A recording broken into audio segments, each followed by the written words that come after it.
Welcome back, YouTubers. You have been greeted today by the British Fist.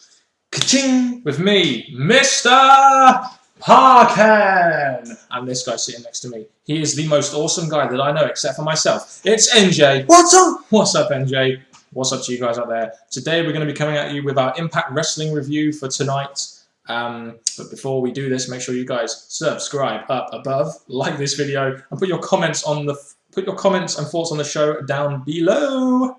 And you can contact us with the links in the description box below. Well said, that man. So basically, today we had the Impact Wrestling before the pay-per-view, the Slammiversary, which is going to be one of the main TNA pay-per-views of the year.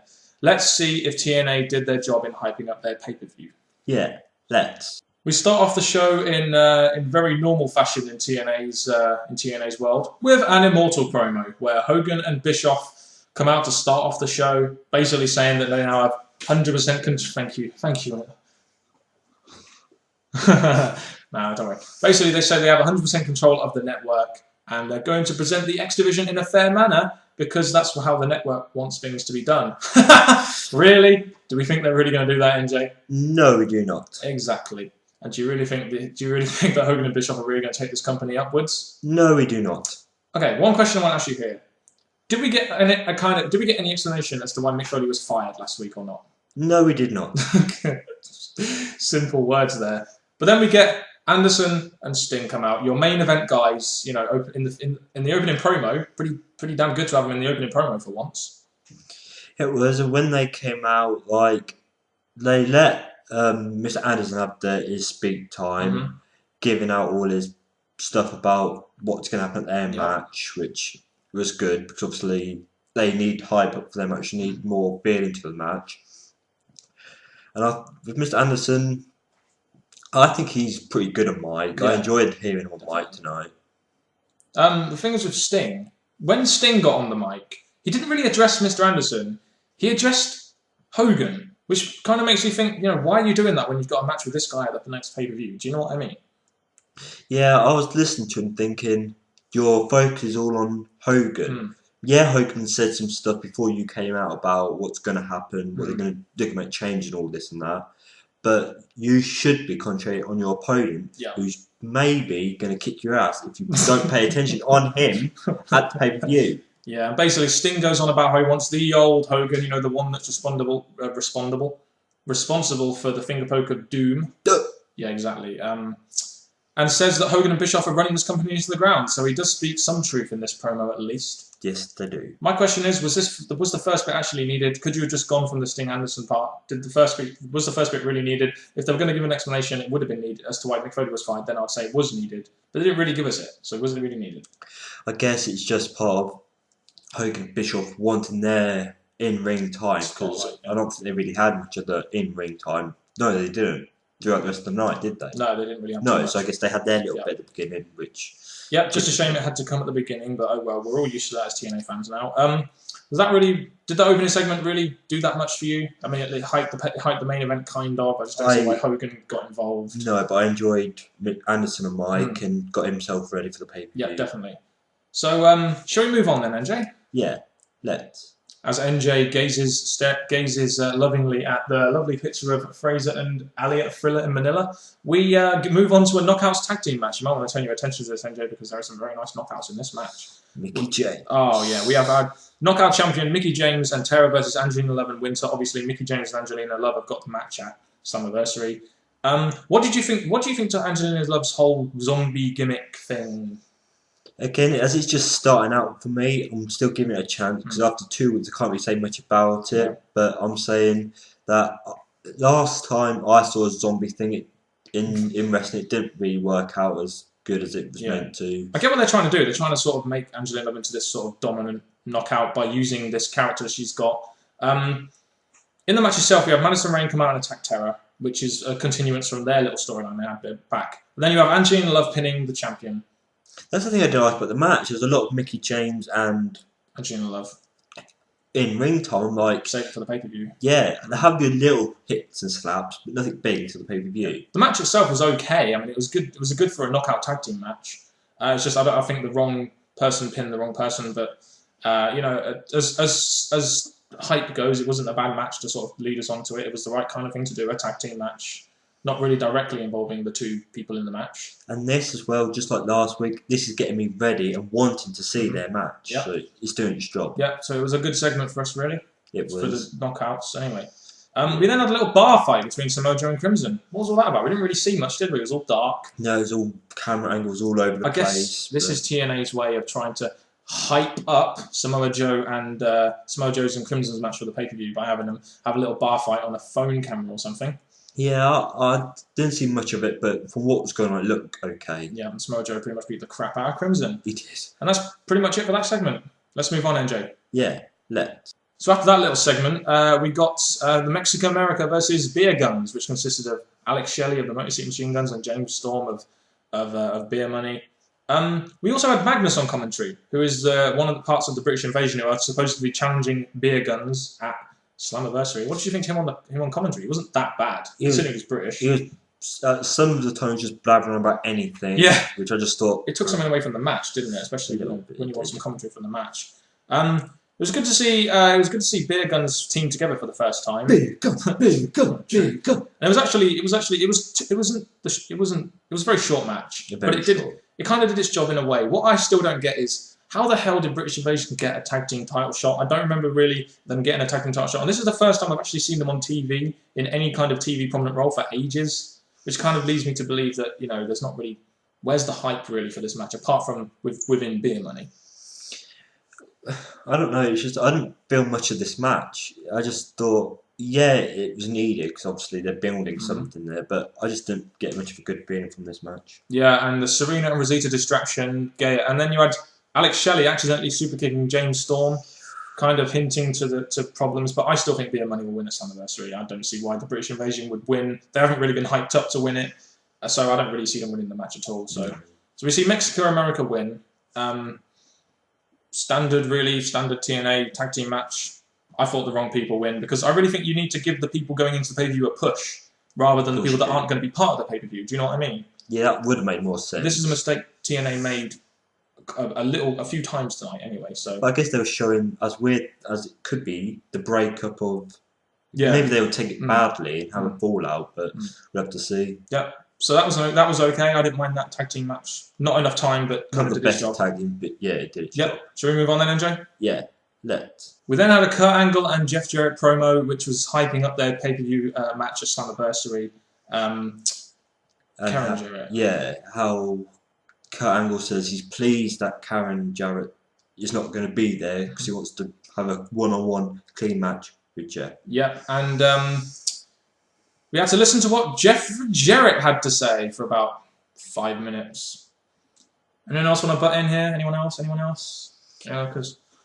Oh, for God's sake. Fucking hell, looks like we're going to have to talk over him. I don't think this promo was that bad. They kind of made it personal, talking about his past in TNA and how Jeff Jarrett sort of stood aside for Angle to take the spotlight and how he got no thanks. I think it was a good build, to be honest. Halfway through this, I just turned up. I thought, Jeff Jarrett, you're boring me. Yeah, it's a good job our stream crashed, wasn't it? Yeah, happened quite a lot. Yeah. But then Angle got on the mic. He was very quick, very to the point. Basically said, "Are you done?" And then he said all he ever really wanted was a one-on-one. He's going to let his wrestling do the talking. That was pretty much all he had to say. He's all about wrestling.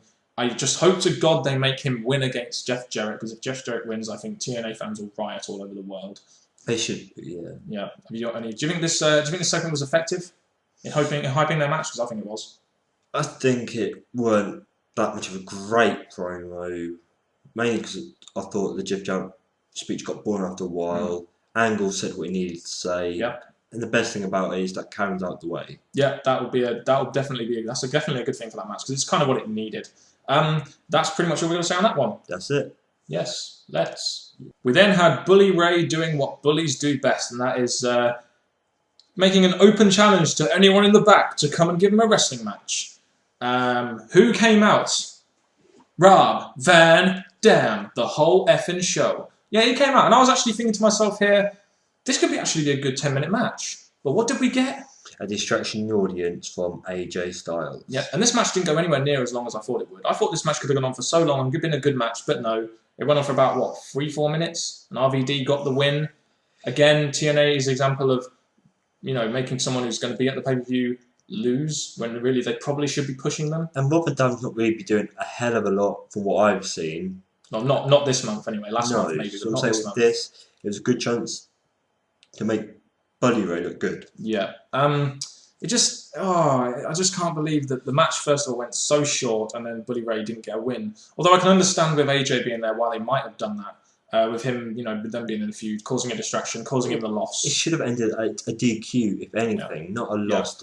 But this was this was nowhere near as good as what we saw last week between the two, was it? No. In terms of hype, last week was very good between the two. This week was very average, very mediocre. Considering we know how well these two can really put on a promo or a match, for example. Yeah. What are your overall thoughts on that match, NJ? Just give your thoughts. Overall, I would say there weren't much to see about it, so I can't really say much. Fair enough. Really weren't enough to see. Well, there was a lot to see about this next segment. We had Abyss offering a freeway, a freeway triple threat match for the championship to all you guys out there. He offers a freeway match to Kaz and Kendrick. Right, a weird segment, not really anything important. We don't really know if it's official. It's really minimal hype, isn't it, for an X Division match? Which TNA was really be giving prominence about. Do you know what I mean? Yes, it was. Oh, stop reading from that damn book. God damn it. Also, I'll take away your 2x4 wrapped in nails. Ooh. Oh, god damn. But I don't know, it was just a really point... And to hype up X Division match, they do this. It just was really stupid and it didn't do anything. It was just so damn stupid. You saw them backstage numerous, about twice throughout the night. I just thought, it's so boring. They're having a chatting away thing, so I just thought, man, this has not really done a hell of a lot that it should have done. So it looks like it's going to be Abyss versus Kendrick versus Kaz for the TNA X Division Championship, or Extreme Championship, as Abyss called it. So we don't know whether that's going to happen. Is it not? Maybe. We don't really know.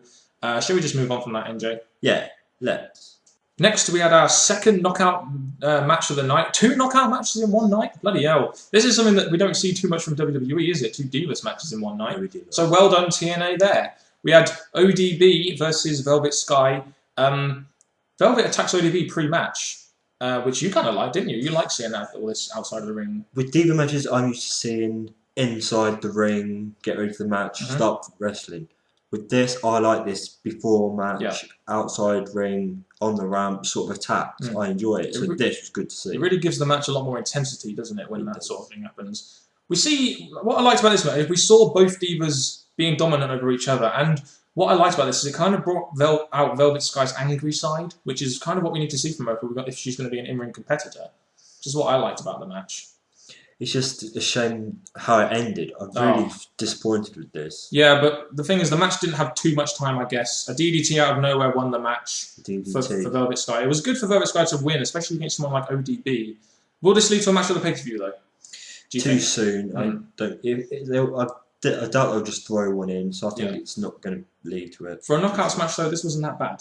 No, I found this to be pretty decent for a knockouts match. It was pretty good, yeah. Good at that. It was very effective in what it did. It's made Velvet Sky seem very competitive, which is kind of what we need to see from her. And ODB's fulfilling that role of jealous, I don't like you because you're a doll sort of character as well. So yeah, I'll give that a thumbs up. Good thumb. So shall we move on then? Yeah, let's. So in our main event of the evening, in Bruce Buffer style, or whatever his name is, Jeremy Borash announces this match, and the referee's name, Earl Hebner. We haven't really heard him ever before. We have Mr. Anderson and Gunner versus Sting and Eric Young. My first question is, why are Gunner and Eric Young in the fucking main event?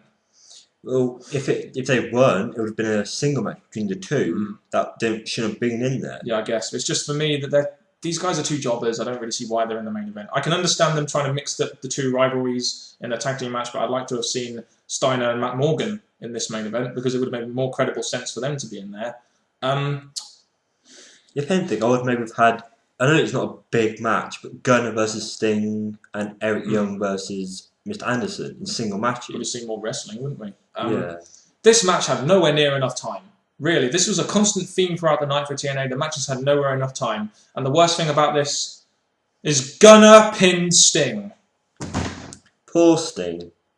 I can't believe they made a jobber like Gunner pin the world champion right before he's about to, be in a match in a pay-per-view for his world championship. You can't really ruin a guy's push more than that, really, can you?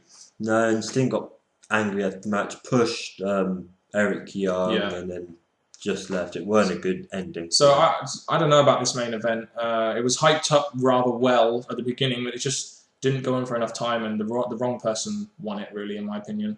I don't see why they've done that just before a pay-per-view. That's just really ridiculous. Do you have any closing thoughts on this main event, NJ? Again, I just don't feel much of this match. It didn't do hardly much for me. This one didn't. Do you think it went so far as to hype the main event for Summerversary, Mr. Anderson versus Sting, or do you reckon? I couldn't see much hype in that match. Okay, all right then. Well, should we go on to our overall thoughts then for this show? Yeah, let's.